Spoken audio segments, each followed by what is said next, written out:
Good morning, everybody. Good morning, Orange County.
All right. Good morning, Orange County. Welcome to the 2024 Hurricane Expo. We're honored to have you here to get ready for the current hurricane season and make sure that you and your families are prepared no matter what will come your way. We have a special guest this morning. I'm going to bring her up now.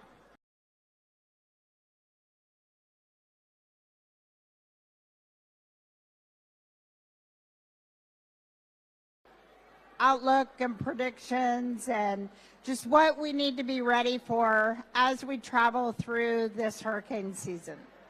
Amy? Thank you so much. I'm so happy to be here. Hey, you guys, if you can hear me and you're inside the gymnasium here, come on forward because we have some empty seats up front if you want to give your legs a little rest and have a seat while you listen to the forecast for this year. We'd love to have you join us up here in the front. For those of you who don't know me, I am a meteorologist. I worked here in Central Florida in Orlando on television for many years. I worked 18 years at the NBC TV station WESH 2, and then I left there in 2020 when I decided I could not wake up at 2 a.m. anymore. So now I freelance for a few different companies. I freelance for Spectrum News 13, and I also do some work with Orange County. And I am thrilled to be here as part of Orange TV today, wearing my meteorologist hat. Our title for this year for the Hurricane Expo, our theme, if you will, is Beyond the Forecast. So we are going to talk about the numbers today, but we're also going to have some tips for you. And there's, of course, many of you have already been around to the tables, and when we're done with this today, you'll have a chance to go around to the tables to pick up your items for your hurricane kits and make sure that you're prepared for this upcoming season. First of all, the season runs officially from June 1st until November 30th. Now, hurricanes actually happen every single month of the year, not just between June and November, but the reason that's when the season is because that's when we have the most hurricanes. It's when conditions are most ripe for storms to develop. And that basically means that that's when we have the warmest water, at least 80 degrees in the Atlantic Ocean, and we also have low wind shear. Wind shear is really strong wind up high in the atmosphere, and that's the wind that will blow the top of a thunderstorm off. When thunderstorms develop, the air goes up and then it comes back down, and that's how thunderstorms grow. But if there's strong wind up high in the atmosphere going this way, when the storm tries to grow and build, that wind kind of shears off the top and it doesn't allow that thunderstorm to grow and become really strong. So we love wind shear during hurricane season. Unfortunately, this year we do not have a lot of wind shear. So that is why we have this low shear. I think is this really loud or is it just me? Are you good? Okay. So the reason we're here today is so that you can prepare now so that you don't panic later. We've all seen the stories on the news of people lining up at Home Depot to get their water at Walmart and get their windows boarded up and their perishable, non-perishable food items. We want to make sure that you have the information you need now before we get to the bulk of the hurricane season, when things are much busier, and then you won't have to panic if you know that you're prepared and that you're ready. The outlook for this year, this comes from the NOAA, the National Oceanic and Atmospheric Administration. They put out a forecast every year, and you'll see on this pie chart that they're calling for an above average season. The yellow area means there's an 85% chance we'll have an above normal season. There is a 10% chance we'll have a near normal season. And there is a 5% chance that we'll have a below normal season. So all eggs are in this basket here with the 85% chance of an above normal season. And there's a couple of reasons for that. Two very big reasons. That is that La Nina is coming back. La Nina conditions, something you've probably heard about on the news. And we also have extremely warm water temperatures in the Atlantic Basin, which is the Atlantic Ocean, the Caribbean Sea, and also the Gulf of Mexico.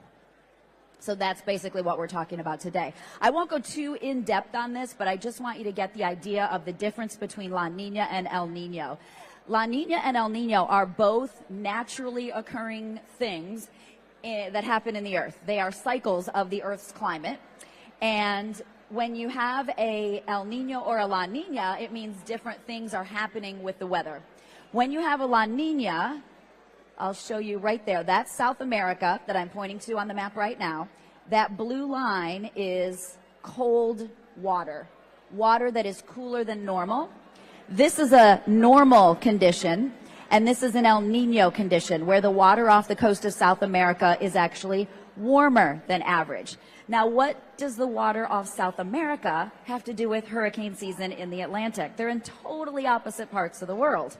Well, remember that the Earth is all connected. Remember the water cycle you learned about in 5th grade? Some of the kids that are here today are probably learning about the water cycle, how the ocean is filled with water, and that water evaporates, and then it condenses in the clouds, and then it precipitates, and you get the water. So all of those water cycles, that water cycle makes everything on the Earth connected. So if you have water that is warm or cool in South America, it impacts the wind up above the water, and it changes the patterns across the globe. So we end up with cool, dry air off South America. That changes up some of the wind patterns around the globe, and that ends up that we have more hurricanes on our side of the U.S. because there's weaker wind shear. Remember the wind shear that rips apart the hurricanes? Well, when we have a La Nina, that wind shear is not strong, and that allows hurricanes to grow and build. So the fact that we have La Nina and the fact that we have record-breaking warm water are two huge things that will likely impact the development of hurricanes for this season. And that's why we're calling for the above average season, the 85% chance that we'll have an above average season. So La Nina, again, is the cooler than average water. I'll show you this. I just took a screen grab of this from my computer like 2 days ago. Look at some of these water temperatures. I don't know if you can see the screen, but there's not only, that's Florida. There's not only 80-degree temperatures there, which is what we need for hurricanes to form and grow. There's some 85s, there's some 87s, there's some 90s all around here, and it's only June. This is the kind of water temperature we usually have in late July or early August. So it's already warm, and it's just getting warmer. So those are why we're likely going to have more storms developing since hurricanes develop in 80-degree water and then grow. This is the official forecast. This is a couple of different forecasts that I put the numbers up here on the screen so you can see what we're looking at for this year. This is our average. That's how many storms we've had when you take 1991 to 2020 and average out how many named storms we've had. 14. 7 of those on average became hurricanes, and of those 7, 3 became major hurricanes. If you'll look here in the middle column,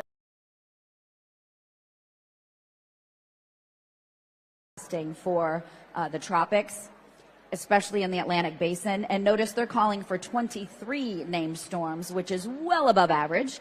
11 of those 23 would reach hurricane status, and then the forecast is for 5 of those 11 to be major Category 3 or higher hurricanes.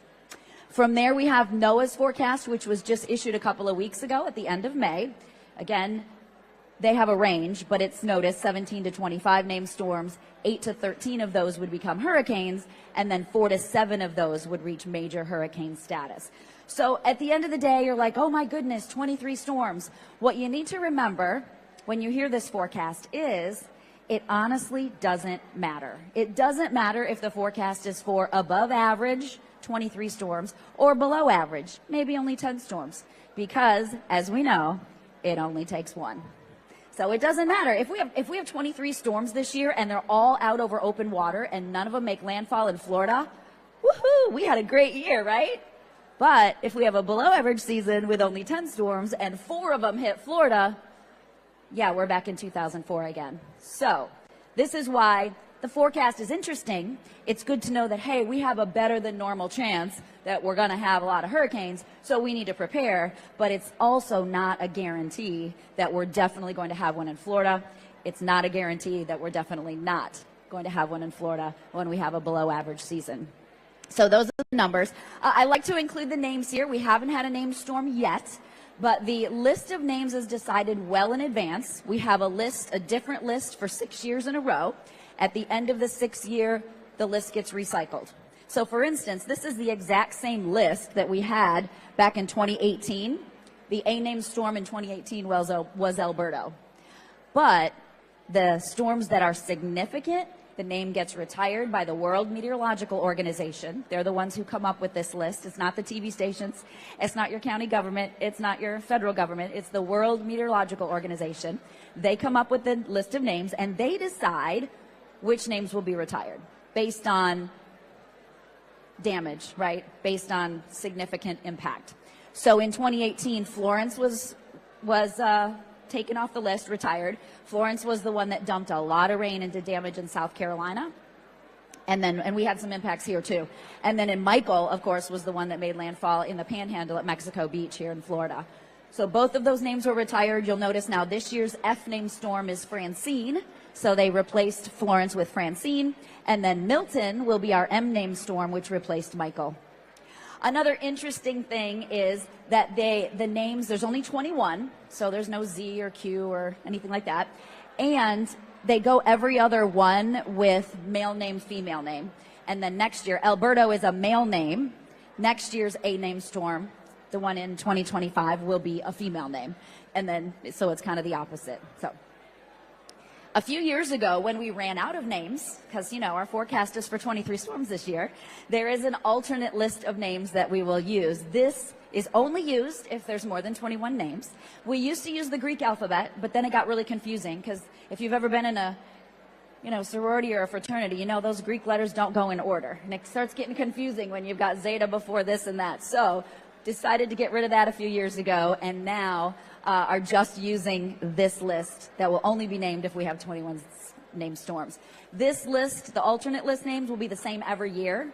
It won't rotate every 6 years, but this one will only get new names if a name is retired from the list.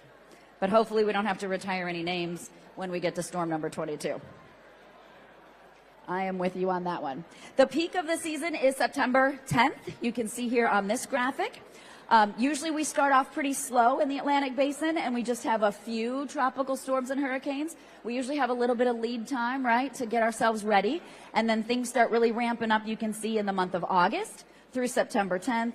But then once we hit September 10th, notice it's a slow decline. If you remember the last couple of years when we had Ian and Nicole, October, November, we can still have major hurricanes coming to the state of Florida and having big impacts beyond September 10th.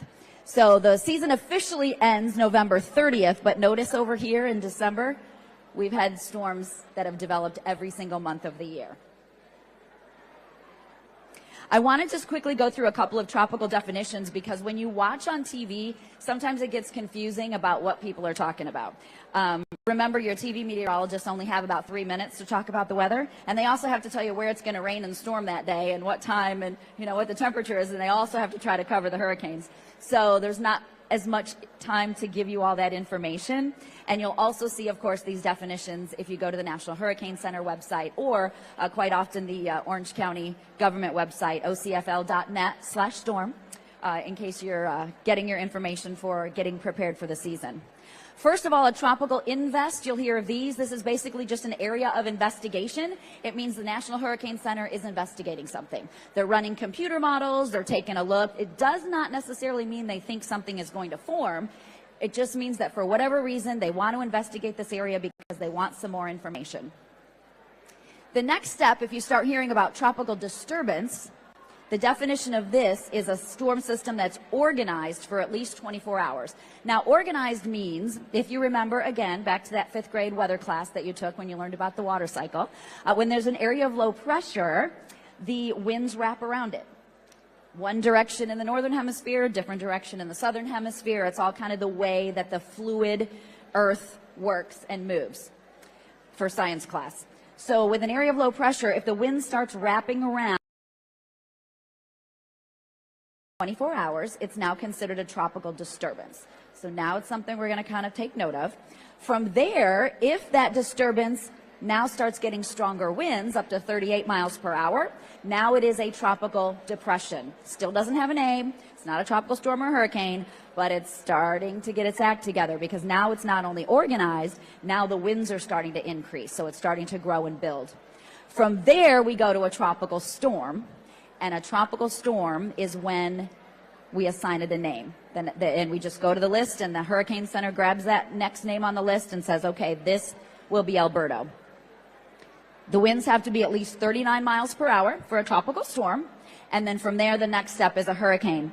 The hurricane will keep the same name. So if it's Tropical Storm Alberto and those winds get up to 74 miles per hour, it just becomes Hurricane Alberto. Doesn't get a new name. And then it keeps that name all the way through, even after it falls apart. You'll eventually hear when it gets up in Michigan or Wisconsin, and they'll say, this is the remnants of Alberto. This is the leftover rain, but it still will keep that name all the way through from when it's a tropical storm until it completely falls apart. Hurricanes are category 1s if they get to a wind of 74 miles per hour, but then from there, we have different categories based on wind speed. So these are the numbers here. This is miles per hour. Category 3 is the major hurricane, and that's when the winds get up to 111 miles per hour inside a storm. So yes, that's the ones we don't want, but unfortunately, that's the one where we have several that could develop this year according to the forecast. I want to spend just a second here talking a little bit about the computer models, because this is something that you usually will see on TV or you'll see shared on Facebook or online. And the number one question that people ask me is, well, what line am I supposed to look at? Right? Logical question. You see this big blob here of lines and letters, and you're like, what is that telling me? Is there a hurricane coming to Florida? Well, here's the thing about the computer models. When they were originally developed, they were not really meant for public viewing. The whole point of the models was to help the forecaster come up with the forecast. And then the forecast would be shared with the public, like, okay, here's what's happening with the storm. But in this day and age of technology and, competition and all that, everybody started sharing more information. And, the jury is out on whether or not that's helpful or whether that's more confusing to people. Often the computer models are called the spaghetti plots or the spaghetti models because they look like a pile of spaghetti, right? These are long ones, but sometimes they're a big mess. What a computer model does is it shows where a tropical system may go. It doesn't show where it will go. It just shows a possibility based on a lot of different things. The computer models will provide confidence when they're tight together. So for instance, down here over Haiti and the Dominican Republic, pretty good confidence that the storm is going to be in this area here. Since it's right here, there's pretty good confidence that's going to move that far. Notice how we get really far apart up here? That lowers the confidence a lot, right? Because now the storm could either go over to the Carolinas, or it could go into the Gulf, or it could come to Florida. But again, it doesn't really tell you where the system is going to go. Their whole point of the models is to provide guidance for the meteorologists who have studied these models, and they know what all these different letters mean, what the purpose is, what the differences are, what the bias of each model is. All of the models are very different, and some of them work really well on storms early in the year. Some work well on storms late in the year. Some aren't even based on anything current. Some of them are just climate-based, climatology-based. So for instance, the one of these lines here, it's the clipper, so I don't know what color that is. I can't tell. I think it's the blue line. That's based only on, they'll take like the last 100 years of storms and put the information into a model that says, okay, of the last 100 years, all of the storms that formed in this area at this time of the year, on average, they went to this location. So again, that line doesn't really tell you what's going to happen with that storm. It's just an average over 100 years. So if you don't know that and you look at this and you say, oh, I like the blue line, I'm going to follow the blue line, well, that's not a good thing to do. It just, again, adds to the confusion. So we know what the computer models do. They're very helpful. They give us lots of great information. But what do they not do? This is the part I want you to remember. Here's a whole other pile of spaghetti. There you go.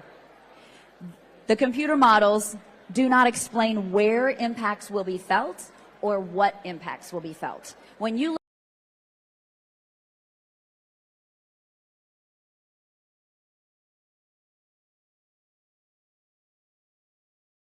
maybe an idea, if you know what you're looking at, of where the storm may go. But look at that, from there all the way over here. That's a big mess. A computer model does not give a forecast, and a computer model, at least as of right now, can't out-forecast a real human being. We'll see what happens someday, right? When AI takes over our world. But for right now, anyway, they can't out-forecast a real human. The National Hurricane Center and the TV meteorologists and the meteorologists that you see online, they use the computer models to come up with a forecast.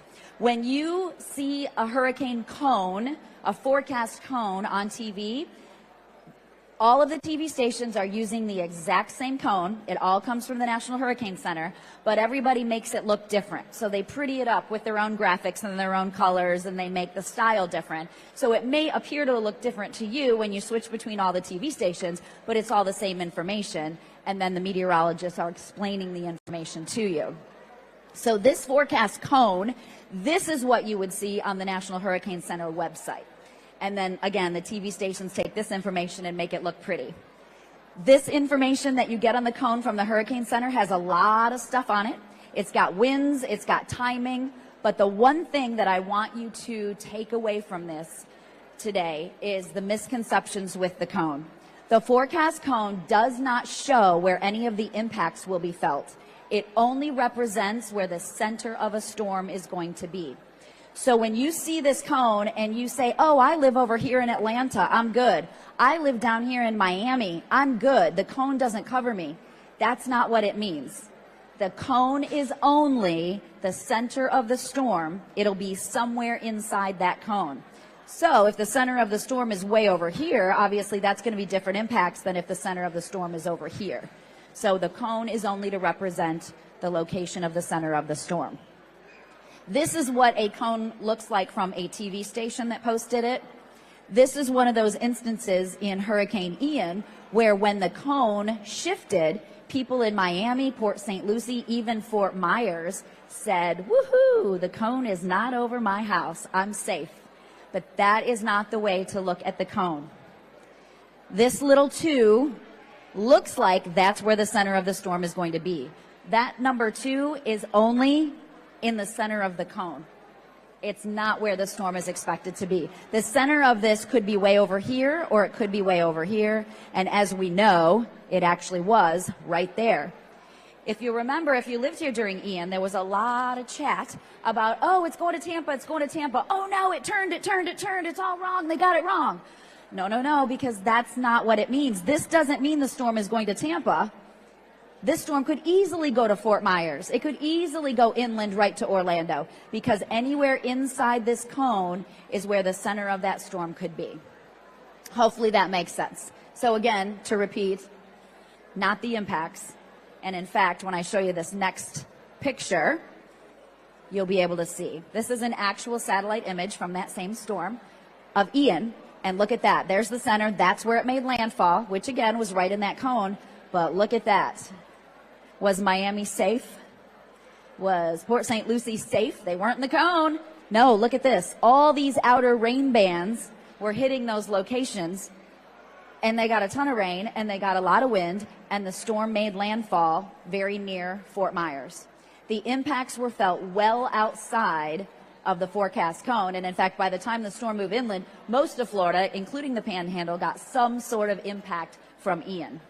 When you see the size of a hurricane, and then you see the size of our state, it's always a good idea, even if a storm is going to be kind of far away from us, a few hundred miles away, or it's going to impact us even indirectly with wind, rain, possibly kicking up things at the beach. So we always like to pay attention because we can get a lot of indirect impacts in our state as well. The other thing I want to point out about Ian is the tornado threat. A lot of times, the only place that you're going to get those 111 mile per hour winds from a Category 3 storm is right there, right around the edge. The winds when you go out from the center are lower. So you may have 70 mile per hour winds or 80 mile per hour winds. It's not that everybody in this whole area is going to have those 111 mile per hour winds. It's basically just right around that edge where the storm makes landfall. That's where those strongest winds are. But we have the winds that are around the outside, and then also, of course, the tornado threat as well, which is a big one for us here. The right front quadrant, we call it the dirty side of the hurricane. That's the place where most tornadoes occur. What does that mean? Well, it's this spot, right? It's the right front quadrant. Why do more tornadoes occur there? Because the winds are doing two different things. First of all, the storm is moving this way, and then the winds are wrapping around the center of this like this. So wind is going this way at the surface, and then up higher the wind is going this way. And when the wind shears like that, that's when you get the twisting, and that's when you get tornadoes. Those little bands, those little rain bands, outer bands, are whipping around really fast. They're wrapped with rain, and so they're very difficult to see. If you're new to Florida and you've seen video on TV of tornadoes out west, you can see them, right? All those planes, there's nothing in the way, and you just see a huge tornado. That's not the kind of tornadoes we have here in Florida. Ours, a lot of times, are tropical, and you can't watch them for a long time because they're all wrapped up in rain and clouds, and that's why we say when there is a hurricane, just be inside, stay inside, because a tornado can so quickly come down from one of those rain bands. It's not going to stay on the ground for 45 minutes or an hour like they do out west. It's going to dip down, pull a bunch of stuff up, do its thing, destroy something, and then go back up in the cloud. And that's the kind of the way that tornadoes work inside a tropical system. Now, this is the last thing I'll share with you, and this is the most exciting thing, and that is because there's all this confusion about the cone, and nobody really gets what they're looking at when they're looking at the cone, we have a new forecast cone that's coming out this year, and I think it's going to really help clear up a lot of the confusion. The new cone from the Hurricane Center, maybe you don't really notice a big difference, but see how the entire state is colored in with blues and reds? Now this new forecast cone will be the same cone, but it's going to include the watch impacts will actually be. Now if you see this cone, you're not going to say, oh, I live in Miami, I'm safe. You're going to say, oh, I live in Miami, I'm still under a tropical storm warning. So I can still have winds at 39 up to 73 miles per hour where I live. So I think this is going to really help clear up a lot of the confusion with some of these questions about the cone. This is another, I took this from another TV station. The previous cone would only give you the coastal watches and warnings, which is what the National Hurricane Center puts out.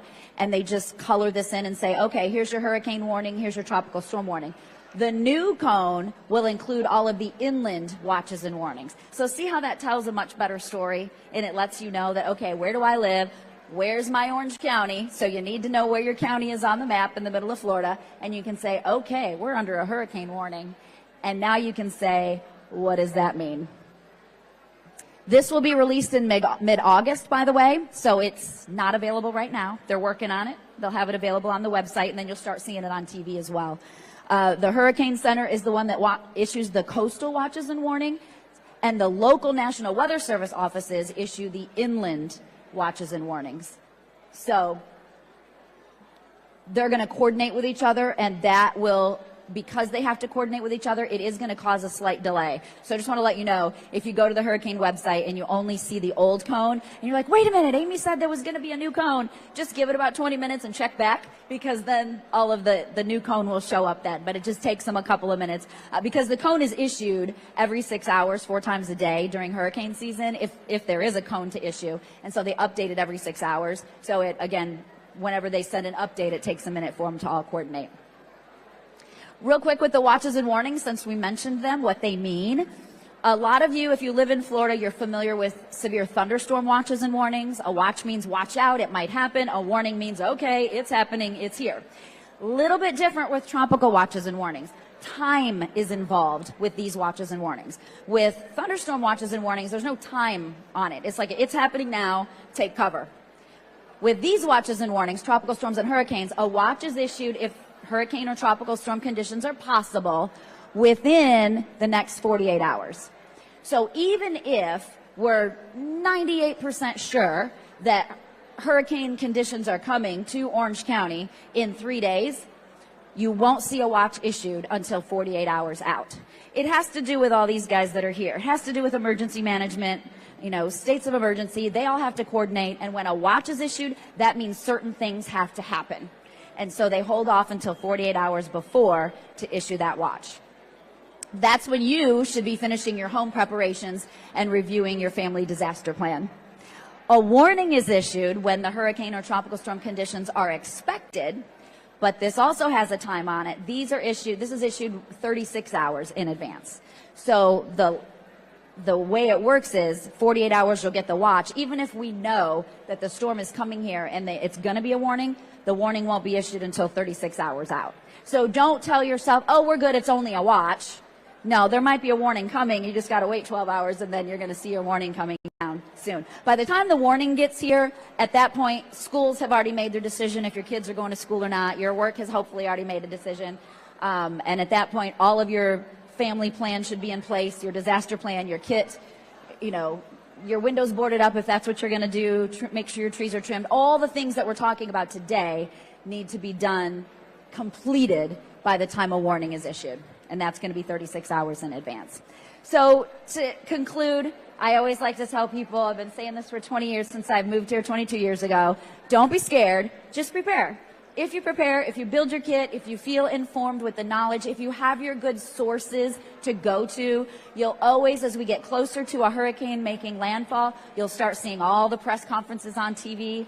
You'll see your Orange County leaders on TV talking to you and telling you, okay, here's where you get sandbags. You'll be able to go to ocfl.net/storm and go to all the different sections under the hurricane section to find out where's my evacuation, route. Where's my emergency shelter? Which ones take pets? Which ones don't? You can also see a list of ideas of what you should put in your hurricane kit. I don't usually tell people specifics because I don't know you. And your hurricane kit is going to look totally different from mine because I have 3 teenagers and you may not. You may have other people who live with you. You may have a dog. I have a cat.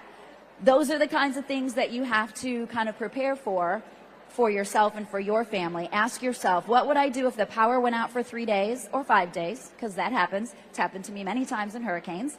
Do you have a generator? Do you need a generator? And if you do have a generator, never run it inside. Make sure it's outside your garage, and you just run those extension cords in. I have a small generator that we got in 2004 after Hurricane Charlie made landfall. And every year at the beginning of the season, my husband goes out, fires it up, makes sure it works, make sure we have gas, make sure we have extension cords that work.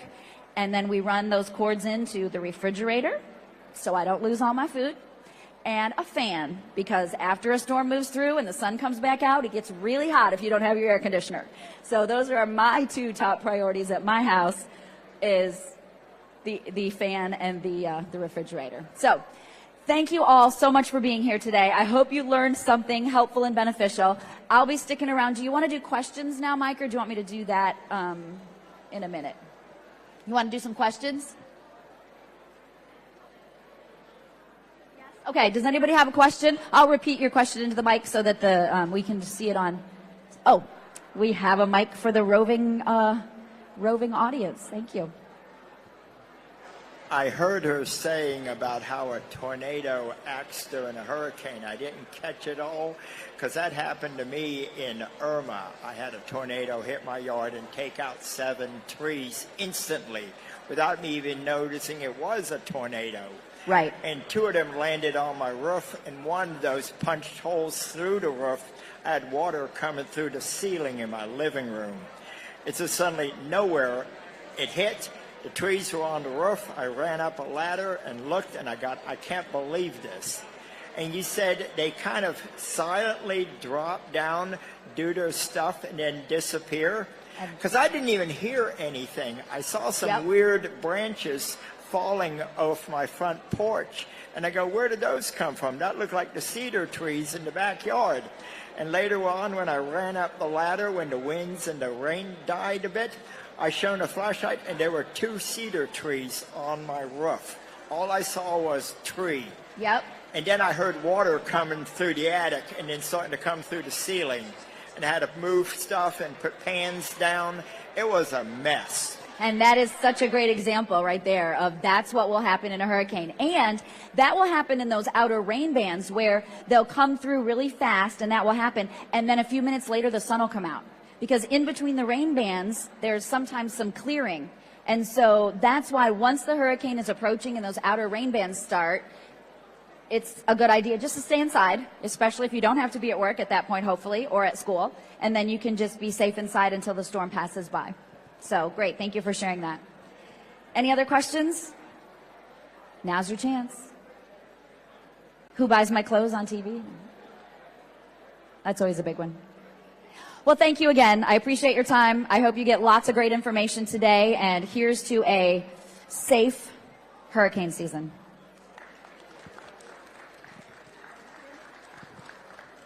All right. Thank you, Amy. And we have 2 of our Orange County commissioners here.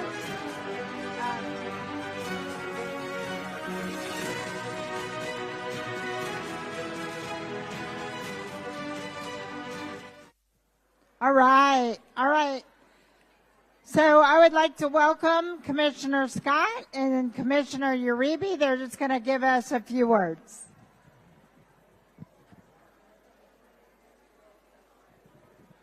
Good morning, everybody. Welcome to the 2024 Hurricane Expo. I'm just happy that you guys are out. I don't want to talk long because you have a lot of free stuff out here, a lot of vendors, a lot of good information. But if you have any questions, if you want to reach me personally, you dial 311, ask for Commissioner Scott, and I'm definitely available to help you with anything that you need. Thank you. Good morning, everyone. My name is Myra Uribe. I'm the County Commissioner for District 3. But what today is an Orange County Safe Day. And I think my favorite comment going forward is don't be scared, be prepared. So thank you all for being here. This is so important because this is half the battle, knowledge. And I love seeing the families. I even brought my son along because they've got to learn small, that we have to be prepared and we have to be safe. Thank you all for taking a moment from your Saturday to spend with Orange County. Thank you to all the Orange County representatives and everyone here offering information. What a beautiful day, and it's beautiful to be outside today. So I look forward to hopefully not having a hurricane, but we're not going to be scared. We're going to be prepared. Thank you. Morning, everybody. My name's Linda. I work with Commissioner Christine Moore for District 2. She wanted to welcome everyone to District 2 today and apologize for not being able to be here herself. Have fun, learn lots of things, and have a great morning.